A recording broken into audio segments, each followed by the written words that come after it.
ಈ ಎದೆ ಉಬ್ಬಿಸಿ ಓಡಾಡುವ ಕೇಂದ್ರ ಸರ್ಕಾರದ ಕೆಲವು ಘಟಾನುಘಟಿ ಪುಣ್ಯಾತ್ಮರು ಪಾಕ್ ಸಂಬಂಧ ಸಂಪೂರ್ಣ ಕಡಿತ ಇನ್ನೂ ಆಗಿಲ್ವಾ? ಇನ್ನೂ ಉಳ್ಕೊಂಡಿದ್ಯಾ? ಇನ್ನೂ ಇಟ್ಕೊಂಡಿದ್ದೀರಾ? ಅಯ್ಯೋ ರಣ ಹೇಡಿಗಳನ್ನು ತಗೊಂಬಂದು ನಿಮ್ಮನ್ನು ನಂಬ್ಕೊಂಡು ಹೋದ್ರಲ್ಲ ಜನ ಕಾಶ್ಮೀರಕ್ಕೆ. ಶಾಂತಿ ಶಾಂತಿ ಶಾಂತಿ ಅಂತ ಬಡ್ಕೊಂಡ್ಬಿಟ್ರಿ, ಜನನ್ ಕರ್ಕೊಂಡೋಗಿ ಕೊಲೆ ಮಾಡಿಸ್ಬಿಟ್ರಲ್ಲ ಎಲ್ಲರೂ ಸೇರ್ಕೊಂಡು. ನಿಮ್ಮನ್ನ ನಂಬೆ ಹೋಗಿದ್ದಿದ್ದು. ಈ ಪಹಲ್ಗಾಮ್ನಲ್ಲಿ ಹಿಂದೂ ಪ್ರವಾಸಿಗರನ್ನು ಗುರಿಯಾಗಿಟ್ಟುಕೊಂಡು ರಕ್ತ ದೋಕುಳಿ ಆದ ಮೇಲೆ ಕರ್ನಾಟಕದವರು ಸೇರಿ 27 ಜನ, ಒಂದು ಪಟ್ಟಿ ಕೊಡ್ತೀನಿ ಹೇಗೆ ಹೋಗಿದ್ದಾರೆ ಜನ ಅನ್ನಕ್ಕೆ. ರಾಜ್ಯಗಳ ಹೆಸರನ್ನು ಕೇಳಿಸ್ಕೊಳ್ಳಿ. ಕರ್ನಾಟಕದ ಭೂಪಟದಲ್ಲಿರುವ ಹೆಚ್ಚು ಕಡಿಮೆ ಎಲ್ಲ ರಾಜ್ಯಗಳು ಇದ್ದಂಗಿವೆ. ಅಂದರೆ ಅರ್ಥ ಏನು? ಭಾರತ ನಮ್ಮ ಘನತೆವೆತ್ತ ಸರ್ಕಾರದ ಮತ್ತು ಕಚಡಗಳ ಮಾತುಗಳನ್ನು ನಂಬಿತು.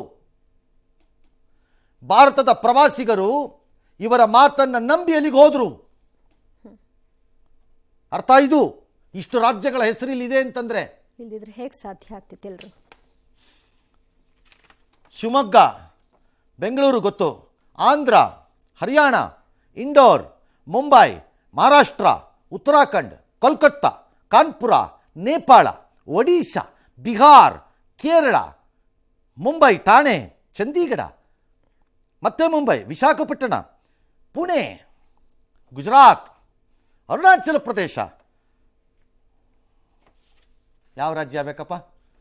ನೀನು ಉಳ್ಕೊಂಡಿದೆ, ಎಲ್ಲರೂ ಹೋಗಿದ್ದಾರೆ. ಈಗ ಏನು ಮಾಡಬೇಕು ಅಂದ್ಕೊಂಡು ಪ್ರಧಾನಮಂತ್ರಿಗಳು ಇವತ್ತು ಕ್ಯಾಬಿನೆಟಿನ ಭದ್ರತಾ ಸಮಿತಿಯ ಸಭೆಯನ್ನು ಪೂರೈಸಿದ್ದಾರೆ. ವಿದೇಶಾಂಗ ಇಲಾಖೆಯವರು ಏನೋ ಸುದ್ದಿಗೋಷ್ಠಿ ಮಾಡ್ತಾರಂತೆ. ಮಾಡಲಿ, ಅದೇನು ಮಾಡ್ತಾರೆ ನೋಡೋಣ. ಪಾಕಿಸ್ತಾನದ ಜೊತೆಗಿನ ಎಲ್ಲ ಸಂಬಂಧಕ್ಕೆ ಎಳ್ಳು ನೀರು ಬಿಡುವ ಸಾಧ್ಯತೆ ಅಂತ. ಅಯ್ಯೋ ನಿಮ್ಮ ಮಕ್ಕಕ್ಕಿಷ್ಟು ಇನ್ನು ಎಳ್ಳು ನೀರು ಬಿಡ್ತಾರಂತೆ ಕಚಡಗಳು. ಫಸ್ಟ್ ಬಿಟ್ಟು ಈಚೆ ಬರೋದು ಬಿಟ್ಟರು ಆ ಕಡೆಯಿಂದ ಗಾಳಿನೂ ಬೀಸಬಾರ್ದು ಅನ್ನೋ ಪರಿಸ್ಥಿತಿ ಇಟ್ಕೊಳ್ಳೋದು ಬಿಟ್ಬಿಟ್ಟು ಇನ್ನು ಚಿಂತೆನಾ?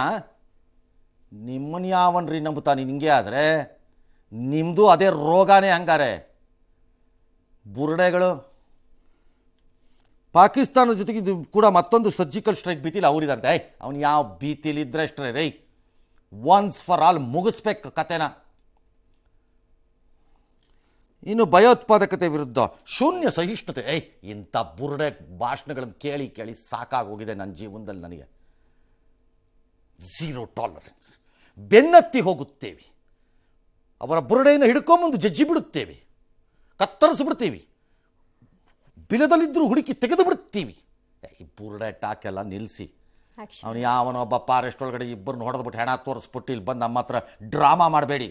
ನಿಮಗೆ ತಾಕತ್ತು, ಮರ್ಯಾದೆ, ಮಾನ ವಿಶ್ವದ 3ನೇ ಅತಿ ದೊಡ್ಡ ಇದಂತೆ, ವಾಣಿಜ್ಯ ವ್ಯವಹಾರದಲ್ಲಿ ದೊಡ್ಡ ದೇಶ ಅಂತೆ ನಮ್ಮದು. ಉಪ್ಪಿಗೆ ಹಾಕೊಂಡು ನೆಕ್ಕಳಿ ಅದನ್ನು. ಅಯೋಗ್ಯರು ತಗೊಂಬಂದು ಇಷ್ಟು ದೊಡ್ಡ ದೇಶ ಆಗಿ ಪಕ್ಕದಲ್ಲಿ ಸಣ್ಣದಾಗಿ ಒಂದು ಕೂತ್ಕೊಂಡಿರೋನು ಇರುವೆ ಥರ ನಮಗೆ ಆಟ ಕೊಡ್ತಿರೋನಿಗೆ ಒನ್ಸ್ ಫಾರ್ ಆಲ್ ಮುಗಿಸ್ತೀವಿ.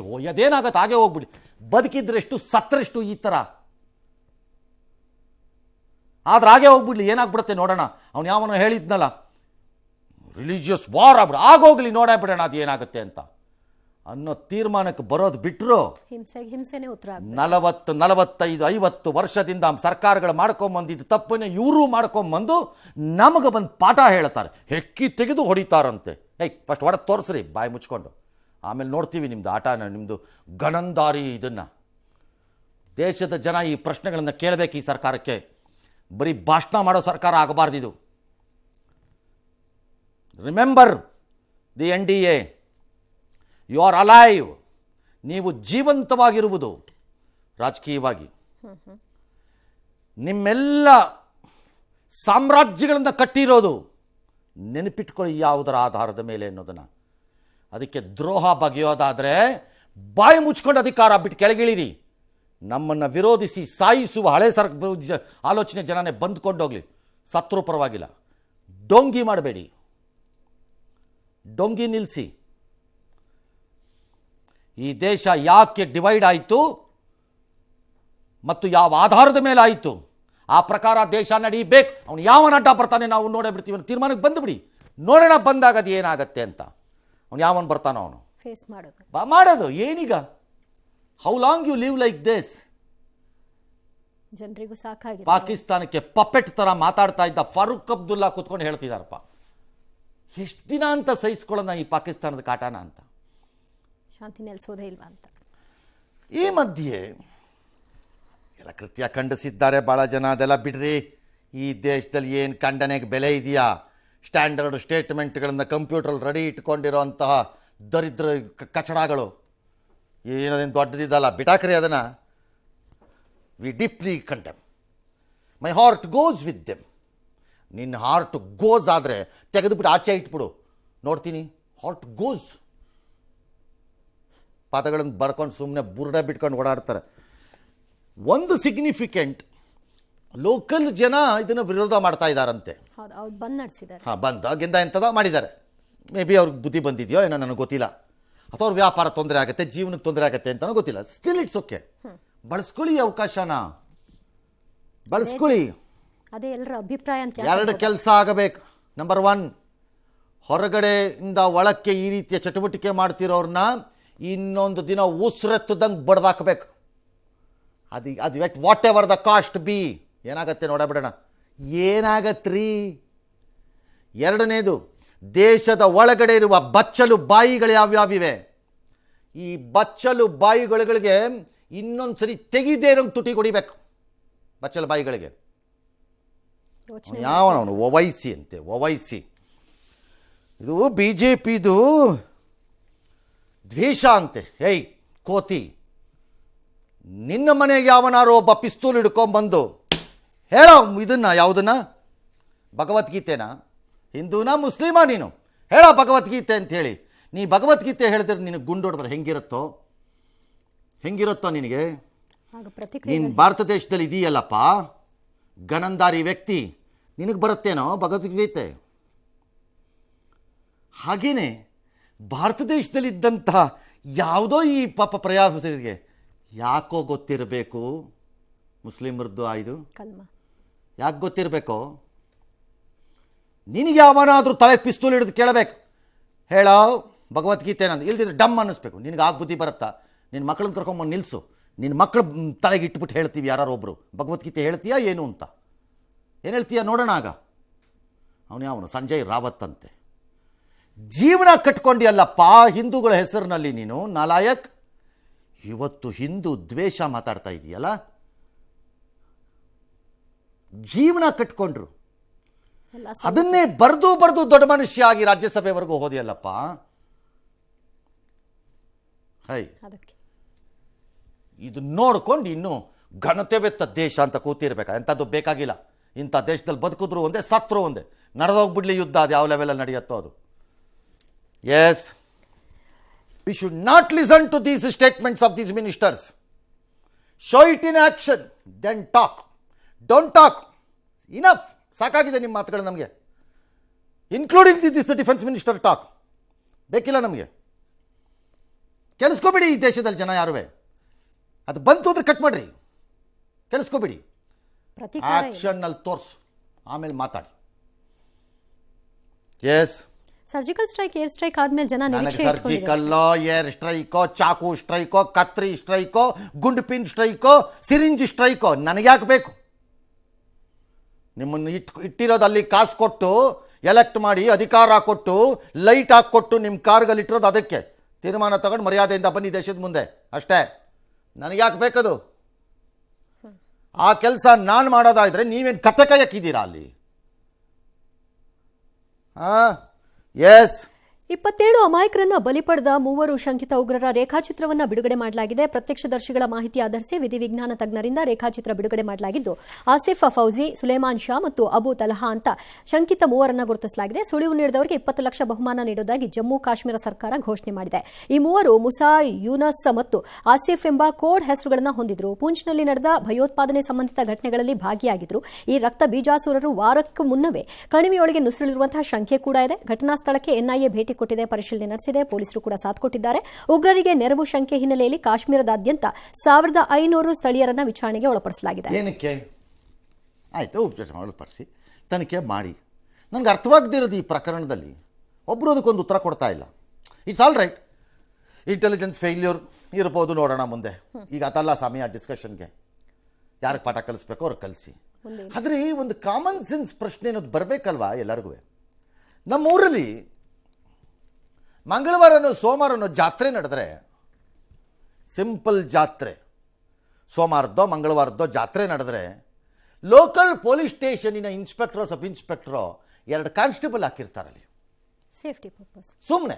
ಏಯ್ ಯಾರೋ ಇಬ್ಬರಲ್ಲಿ ಇರ್ರಪ್ಪ, ಅದೇನೋ ಗಲ್ಗಲಾಟೆ ಆದತ್ತ ಆಮೇಲೆ ಅಲ್ಲಿ ಜಾತ್ರೆ ಹತ್ರ ಓಡಾಡ್ಕೊಂಡಿರ್ರಿ, ಅವ್ರು ಸುಮ್ಮನೆ ಓಡಾಡ್ಕೊಂಡಿರ್ತಾರೆ. ದಟ್ಸ್ ಹೌ ಸಿಸ್ಟಮ್ ಈಸ್, ನಮಗೆ ಗೊತ್ತಿರೋ ಪ್ರಕಾರ ಅಲ್ಲ. 2,000, 1,500, 3,000 ಜನ ಪ್ರವಾಸಿಗರು ಈ ರೀತಿಯ ಪಹಲ್ಗಾಮ್ ಅಂತ ಒಂದೇ ಒಂದು ಗಾಡಿ ಹೋಗಕ್ಕಾಗದೇ ಇರೋಂಥ ಜಾಗದಲ್ಲಿ ಸೇರ್ತಾರೆ ಸಂತೋಷದಲ್ಲಿ. ಅಲ್ಲಿ ಅದು ಉಗ್ರರ ತಾಣ, ಉಗ್ರರ ಪ್ರದೇಶ. ಅಲ್ಲಿ ಕನಿಷ್ಠ 4 ಪೊಲೀಸ್ನವರು ಒಂದು ಜೀಪರು ಹಾಕಬೇಕು ಅನ್ನೋ ಪ್ರಜ್ಞೆ ಯಾರಿಗೂ ಇರಲಿಲ್ವಾ? ಎಲ್ಲೂ ಕಾಣಲೇ ಇಲ್ಲ. 30 ನಿಮಿಷ ಅವರು ಒಬ್ಬೊಬ್ಬರನ್ನು ID ಕೇಳಿಬಿಟ್ಟು ಗುಂಡೊಡ್ಕೊಂಡು ಹೋದ್ರಲ್ಲ. ನಮ್ಮ ಪೊಲೀಸು ಆರ್ಮಿಗೂ ಆ ಸ್ಥಳಕ್ಕೆ ಬರೋಕ್ಕೆ 35-40 ನಿಮಿಷ ಆಯಿತು ಅಂತ ಹೇಳ್ತಿದಾರಲ್ಲ. ಅಂದರೆ ಎಲ್ಲಿದ್ರು? ಏನಪ್ಪ ಸೆಕ್ಯೂರಿಟಿ ಇದು? ಯಾರ್ರೀ ಅವನು? ಲೋಕಲ್ ಆಫೀಸರು ಕಚಡ ಅವನು. I have a serious doubt somebody has connived. ಯಾರೋ ಈ ಪುತ್ತೂರಿಯಲ್ಲಿ ಭಾಗಿಗಳಿದ್ದಾರೆ. 6-7 ಟೆರರಿಸ್ಟ್ಗಳು ಪಕ್ಕದ ಪಹಲ್ಗಾಮಲ್ಲಿದ್ದಂತಹ ಮೆಡೋಸ್ ಅಂತಾರೆ, ಅಂದರೆ ಫಾರೆಸ್ಟ್ ಥರ, ಅದ್ರ ಒಳಗಡೆಯಿಂದ ಧಾಮ್ ಧೂಮ್ ಅಂದ್ಕೊಂಡು ಹೊರಕ್ಕೆ ಬರ್ತಾರೆ. 30-40 ನಿಮಿಷ ದೊಡ್ಡ ಮೈದಾನದಂತಿರುವ ಜಾಗದಲ್ಲಿ ಅಲ್ಲಲ್ಲಿ ಜನ ಗುಂಪು ಗುಂಪ ಕೂತ್ಕೊಂಡು ಸಂತೋಷದಲ್ಲಿದ್ದಾಗ ಹತ್ತತ್ರಕ್ಕೆ ಒಬ್ಬೊಬ್ಬರ ಹತ್ರಕ್ಕೆ ಹೋಗಿ ಬೇಕಾಯ್ಡಿ ಅಂದ್ಬಿಟ್ಟು ID ತಗೊಂಡು ಅವ್ರು ಆಟ ಆಡ್ತಾ ಇದ್ದಾರೆ 30 ನಿಮಿಷ ಅಂದಾಗ ಯಾರೂ ಬರಲಿಲ್ಲ. ಒಬ್ಬನೇ ಒಬ್ಬ ದೂರದಿಂದ ಯಾರೋ ಪಿಸ್ತೂಲಲ್ಲಿ ಟಪ್ ಅಂತನೂ ನುಡಿಲಿಲ್ಲ ಅಂತಂದರೆ ಏನು ಸೆಕ್ಯೂರಿಟಿ ಮಾತಾಡ್ತಾ ಇದ್ದೀರ್ರಿ? ಅಲ್ಲಿ ಇರಲಿಲ್ಲ ಅಂತಾಯ್ತು. ಏನು ಮಾತಾಡ್ತಾ ಇದ್ದೀರಿ? ಹೇಳಿದ್ನಲ್ಲ ನಮ್ಮೂರು ಜಾತ್ರೆ ಕತೆನ. ಅಲ್ಲಾದರೂ ಇರ್ತಾರೆ ಇಬ್ರು.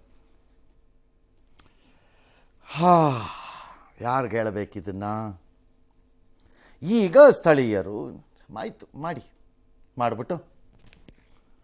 ಮಾಡಿಬಿಟ್ಟೇನು ಬೇಡ, 5 ಉಗ್ರರೋ 4 ಉಗ್ರರೋ 6 ಇಲ್ಲಿಯವರ ಅಲ್ವಾ, ಪಾಕಿಸ್ತಾನದವರಾದರೆ ಬೇರೆ. ಅದಕ್ಕೆ ಪಾಕಿಸ್ತಾನಕ್ಕೆ ಏನು ಮಾಡಬೇಕೋ ಅದು ಮಾಡಿ, ಪಾಠ ಕಲಿಸಿದ್ರು. ಅದು ಪಾಠ ಕಲಿಸಿ. ಲೋಕಲ್ಲ, ಅವ್ರ ಫ್ಯಾಮಿಲಿಗೆ ಹೊಡೀರಿ, ಬೇರೆ ದಾರಿ ಇಲ್ಲ. ಕೆಲವು ಸರಿ ನಮ್ಮ ಲೋಕಲ್ ಪೊಲೀಸು ಈಗ ಮಾಡಲ್ಲ, ಹಿಂದೆ ಮಾಡ್ತಿದ್ರು. ಯಾರನ್ನಾರು ಅರೆಸ್ಟ್ ಮಾಡ್ಕೋಬೇಕು ಅಂದರೆ ಸಂಬಂಧಪಟ್ಟವ್ರನ್ನೊಬ್ಬನ ಕರ್ಕೊಂಬಂದು ಒಳಗೆ ಕೂರಿಸ್ಕೊತಿದ್ರು. ಬಾಯಿ ಕೂತ್ಕೋ ಇಲ್ಲಿ ಅಂತ. ಇಲ್ಲಿ ಹಿಡಿದ್ರೆ ಇದನ್ನ ಅಂತ ಬಿಡ್ತಾರೆ ಅಂತ ಗೊತ್ತಿತ್ತು ಪೊಲೀಸ್ನವ್ರಿಗೆ. ಇದು ಅದೇನೆ, ಈ ಲೋಕಲಲ್ಲಿ ಸಪೋರ್ಟ್ ಮಾಡಿದವ್ರ ಫ್ಯಾಮಿಲಿಗಳಿಗೆ ಬಾರಿಸ್ಬೇಕು. ಇಲ್ವಾ? ಕೇಂದ್ರ ಸರ್ಕಾರ ಹೇಳಿ ನಮ್ಮ ಕೈಲಿ ತಾಕತ್ತಿಲ್ಲ ಅಂತ. ಇದಕ್ಕೆ ಕೌಂಟರ್ ಮಾಡಬೇಕಾದಂತಹ ತಂಡಗಳನ್ನು ಕಟ್ಟಬೇಕಾ ಬೇಡವಾ ಅನ್ನೋ ನಿರ್ಧಾರಕ್ಕೆ ಬೇರೆಯವರು ಬರಲಿ. ಹಾಗಾದ್ರೆ ಬೇರೆಯವರು ಬರಲಿ. ಅವರು ಮಾಡಿದ್ರೆ ಮಾತ್ರ ಅದು ಉಗ್ರವಾದ, ಇನ್ನೊಬ್ಬ ಮಾಡಿದ್ರೆ ಉಗ್ರವಾದ ಆಗತ್ತಾ? ಯಾಕಾಗತ್ತೆ? ಯಾಕಾಗಬೇಕು? ಯಾಕಾಗಬೇಕು? ಕಾಶ್ಮೀರದ ಪಹಲ್ಗಾಮ್ನ ರಕ್ತಪಾತದ ಹಿಂದೆ ಪಾಕಿಸ್ತಾನದ ಕೈವಾಡ ದೃಢಪಡಬೇಕಾ? ಗೊತ್ತಿರೋ ವಿಷಯ. ಮಾನ ಮರ್ಯಾದೆ ಲಜ್ಗೆಟ್ಟವ್ರು ಬರೀತಾ ಇರೋದು ಇದನ್ನೆಲ್ಲ ಸುದ್ದಿಗಳನ್ನು. ಇನ್ನು ದೃಢಪಡಬೇಕಾ? ಅವರಿಲ್ಲದೆ ಇನ್ಯಾರಿರೋಕ್ಕೆ ಸಾಧ್ಯ? ಉಗ್ರರ ಪೈಕಿ 2 ಪಾಕಿಸ್ತಾನ ಮೂಲದವರು ಎಲ್ಲ ಬೊಟ್ಟು ಮಾಡ್ತಿದ್ಯಂತೆ ಆ ಕಡೆಗೆ. ಅದಕ್ಕೇನು ಮಾಡಬೇಕು? ಹಣೆ ಮೇಲೆ ಹಾಕ್ಕೊಂಡು ಬೊಟ್ಟನ್ನು ತಲೆ ಮೇಲೆ ಹಾಕ್ಕೊಂಡು ಹೋಗಿ ಎಲ್ಲರೂ ಕೂತ್ಕೊಳ್ಳಿ ಒಂದು ಕಡೆ.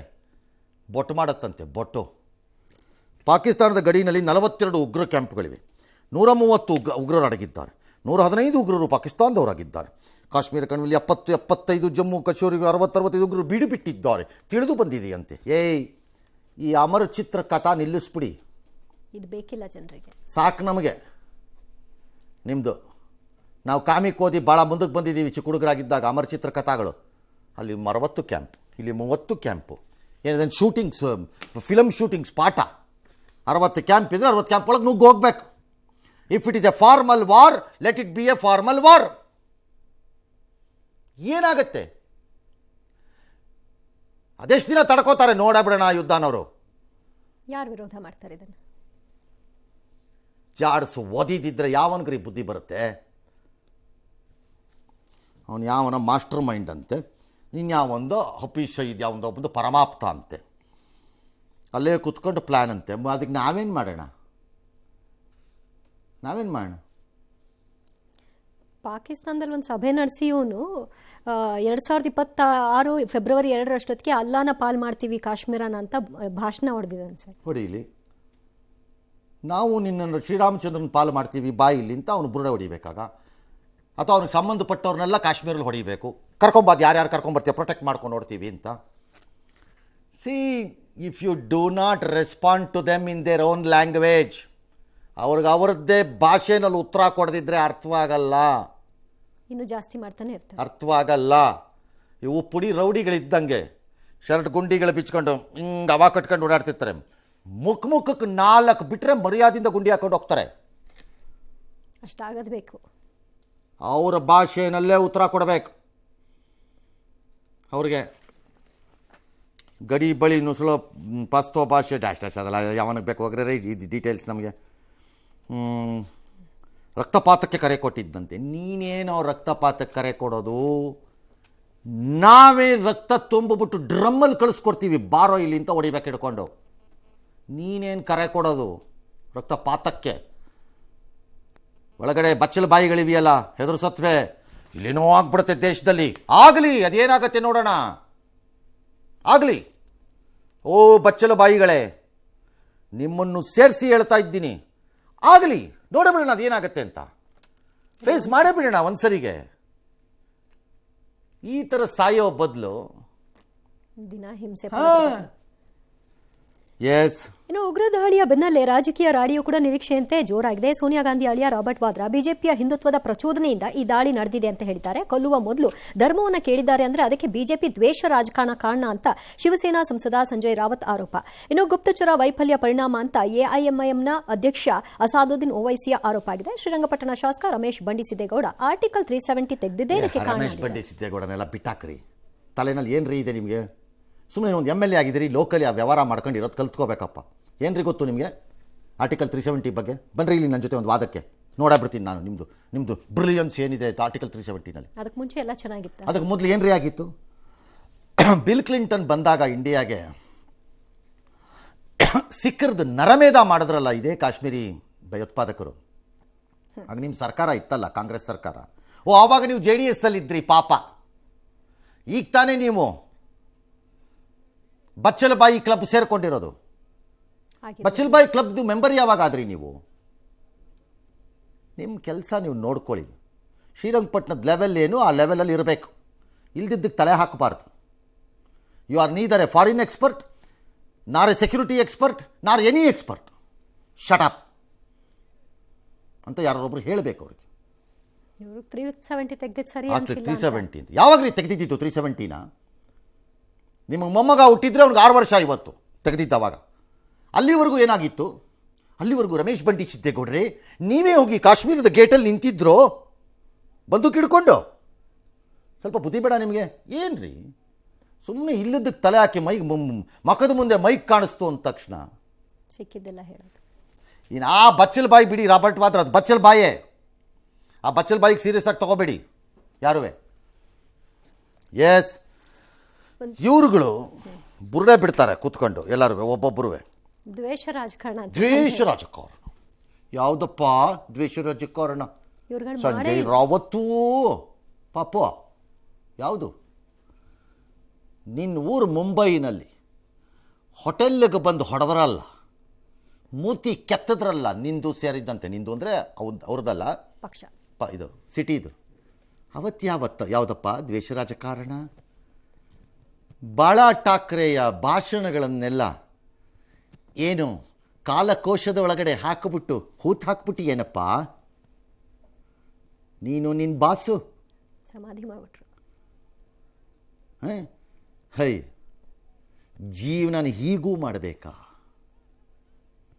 ಒಂದು ರಾಜ್ಯಸಭಾ ಸೀಟ್ಗೋ, ಒಂದು ಪಕ್ಷದಲ್ಲಿ ದೊಡ್ಡ ನಾಯಕ ಅಂತ ಕರೆಸ್ಕೊಂಡು ಬದುಕಕ್ಕೋ, ಇಡೀ ಜೀವನದಲ್ಲಿ ನಂಬಿ ಸಾಗಿ ಬಂದು ಜೀವನವನ್ನು ಕಟ್ಟಿಕೊಂಡಿದ್ದನ್ನು ಪಕ್ಕಕ್ಕಿಟ್ಟು ಮಾತಾಡಿ ಒಂದು ರೀತಿ ಏನಂತ ಕರೀಲಿ ನಿಮ್ಮನ್ನ?